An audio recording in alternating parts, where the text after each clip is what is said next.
혹시 이런 생각 해보신 적 없으세요? 마음 한구석이 왠지 모르게 텅 빈 것 같은 느낌이요? 오늘은 어떤 글을 하나 같이 보면서 그 텅 빈 마음을 채우고 진짜 충만함을 찾는 방법에 대한 지혜를 한번 나눠볼까 합니다. 바로 이 질문 말이죠. 마음속 깊은 곳에 채워지지 않는 공허함. 꽤나 마음에 와닿지 않나요?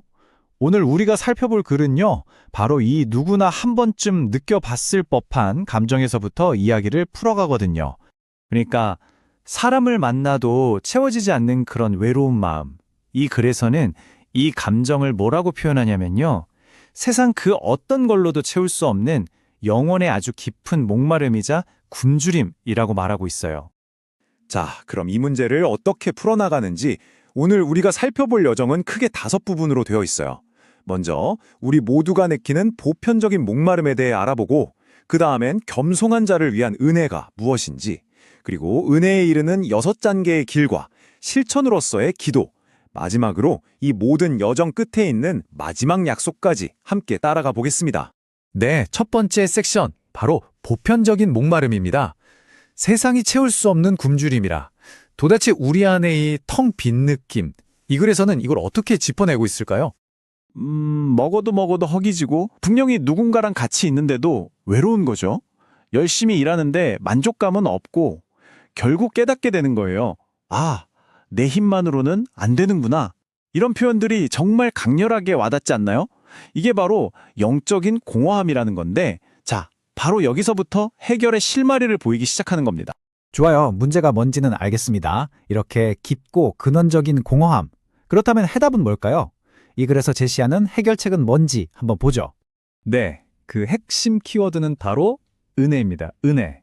그러니까 내 노력으로 쟁취하는 게 아니라 신으로부터 그냥 선물처럼 주어져서 이 공허함을 채워주는 거라고 해요.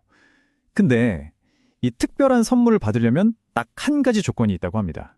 이게 바로 이 글이 말하는 가장 중요한 갈림길이에요. 교만과 겸손. 성경 야고보서에서 가져온 이 구절이 그 차이를 아주 명확하게 보여주는데요. 바로 이거죠.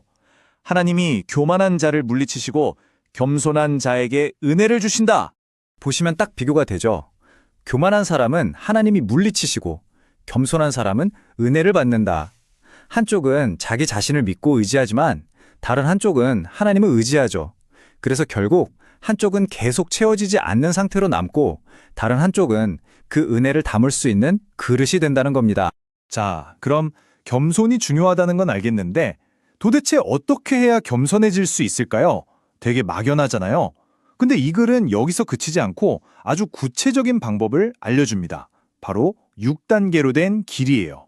하나님께 복종하는 것에서 시작해서 마귀를 대적하고 하나님을 가까이 하고 손과 마음을 깨끗하게 하고 슬퍼하고 애통하고 그리고 마지막 6번째 주 앞에서 자신을 낮추는 것.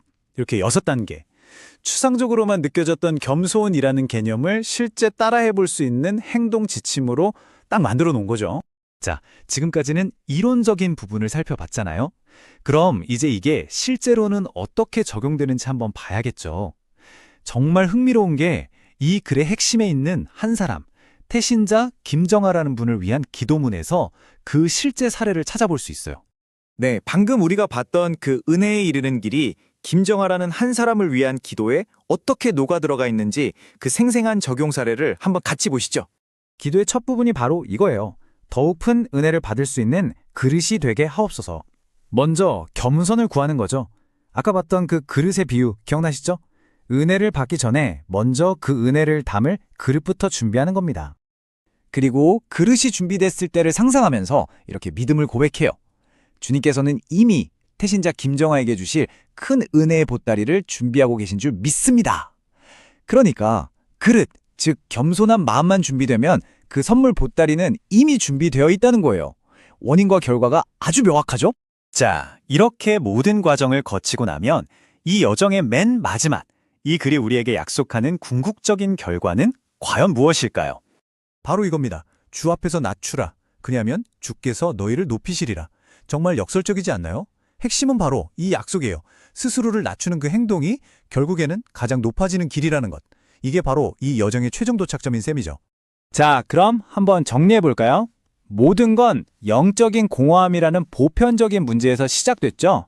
그리고 그 해답은 은혜였고요. 이 은혜를 받기 위한 필수 조건은 바로 겸손이었습니다. 그리고 이 글은 겸손에 이르는 구체적인 단계까지 제시해줬죠. 마지막으로 그 겸손의 끝에는 높여주신다는 최종 약속이 있었습니다. 하나의 완결된 여정인 셈이에요. 어떠셨나요? 2000년도 더 된 글에 담긴 지혜인데 이걸 오늘 우리 삶에 한번 가져와 보면 어떨까요? 끊임없이 자기를 내세우고 홍보해야 인정받는 것 같은 이런 세상에서 겸손이라는 건 과연 우리에게 어떤 의미일까요? 한 번쯤 깊이 생각해 볼 만한 질문인 것 같습니다.